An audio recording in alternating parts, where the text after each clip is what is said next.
Je voudrais d'abord souhaiter la bienvenue à tous les participants de cet important atelier. Je voudrais d'abord souhaiter la bienvenue à tous les participants de cet important atelier de réflexion sur l'utilisation de données probantes pour la prise de décision, co-organisé par le projet PSS, ILIPAR, ainsi que le réseau des think tanks sénégalais. Les données probantes sont fondamentales pour éclairer la décision des politiques. C'est pour cela, pour dire l'importance de la recherche des pensants ou think tanks dans le développement socio-économique de tous les pays. Car tout projet et programme de développement part de données de base. Et également se projette par rapport à ses objectifs sur également des données. Et à la fin, ces données-là permettent de pouvoir évaluer la réussite des projets et programmes et par conséquent apporter au fur et à mesure les innovations ou les mesures correctives. Comme pour dire que les données probantes sont à la base de tout projet et programme de développement. C'est pour cela que je me réjouis au nom de l'État de l'action du partenaire PSS qui travaille avec IPAR pour fournir aux différents services de l'État des données probantes. Dr Boli a cité tout à l'heure beaucoup de structures qui sont accompagnées par le projet pour pouvoir en tout cas les aider dans leur cadre de leur politique et projet de développement.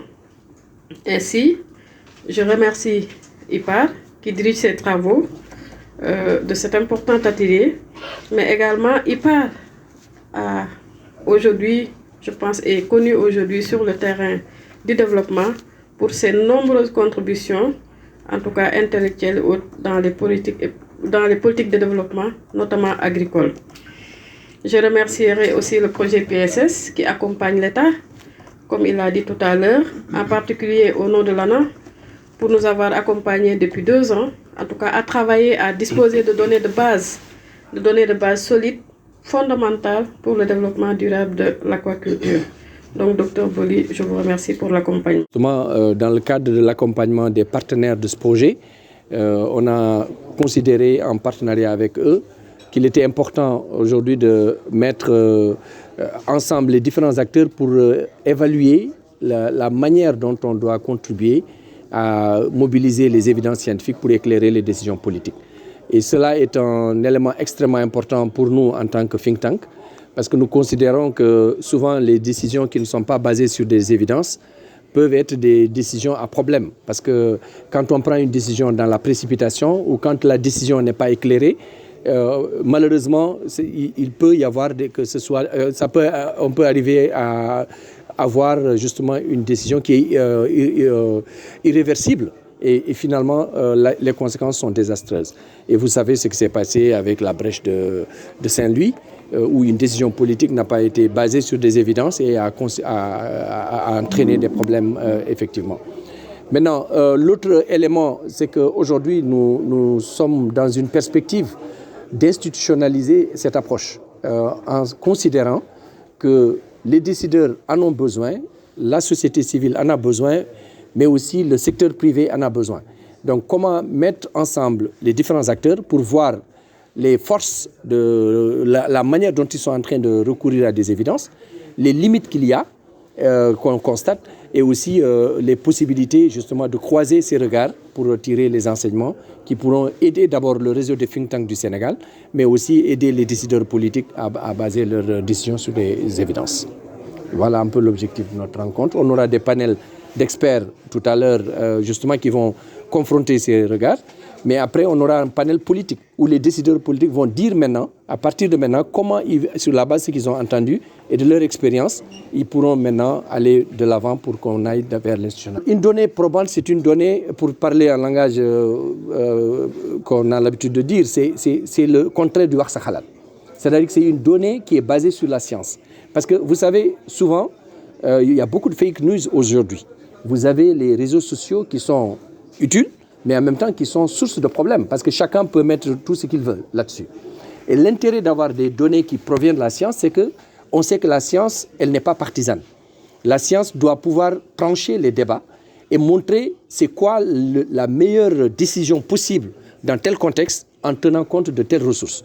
Et en ce moment, on peut s'assurer que la décision qui a été prise est la décision qui se rapproche le plus de la vérité, de la réalité, même s'il n'y a pas une vérité absolue. On sait que toutes les vérités sont relatives. Mais au moins, la science permet de dire que, comme la science l'a dit, les autres peuvent effectivement s'aligner. Et c'est ça l'intérêt de recourir aux évidences scientifiques. C'est vraiment d'être venus aussi nombreux et aussi divers de contribuer à cette réflexion sur l'utilisation des données probantes pour la prise de décision. Je prends la parole donc au nom de CNRTT, le réseau sénégalais des think tanks, qui a été mis en place depuis donc 2018 à la suite d'une cartographie des principaux think tanks sénégalais et qui essaie depuis lors donc de se structurer, de s'organiser pour travailler à développer une synergie d'action pour mieux éclairer la prise de décision et influer donc sur les politiques publiques au travers de recherches de qualité et la mise à disposition de données probantes et adaptées.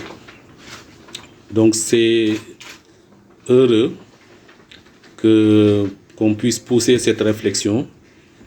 En tout cas, pour ce qui concerne le réseau CNRTT, c'est l'occasion de consolider l'esprit de collaboration et de le faire en rapport avec IPAR, avec DAI, l'USAID et aussi certaines structures étatiques, le secteur privé, etc.